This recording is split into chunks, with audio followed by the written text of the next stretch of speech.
Dreamscape Lore presents Throne of Serpents, written by Frost K. Read for you by Katherine Littrell and Paul Bellantoni. Chapter 1.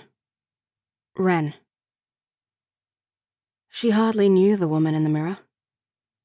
A year ago she was carefree, with the promise of a happy marriage and long life. Sure, the scarlet hair she was currently styling back from her face in several braids was the same, as was the line of her jaw and cheekbones, and her pale green eyes were still blue, except now they held a world-weariness that infused her soul. Everything was different.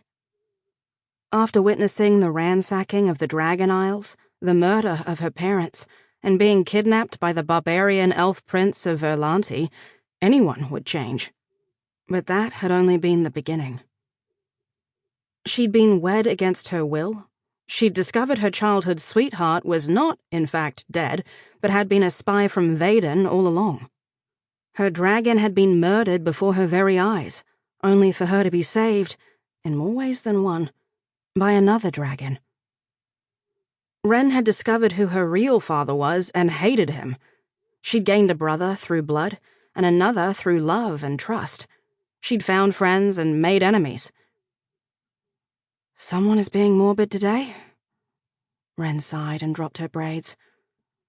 Her biggest problem was Arrik, her dark elf husband, the man who swayed her heart, set her body to burning, and asked for her to trust him, only for him to prove time and time again that he could not be trusted. "Help me, and the Dragon Isles will be yours once again," Arrik had said, before humiliating her instead of including her in his plan, binding her to his side as his queen consort instead of letting her go. He was the root of her trouble, and yet she couldn't seem to let him go. "Because you're weak."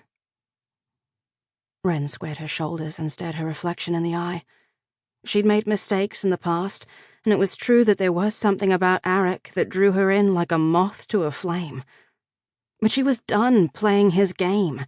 She was over dancing to someone else's tune. It was time for her to take matters into her own hands. She'd play the part of Arrik's perfect little queen because she wanted to, all the while orchestrating her own plans.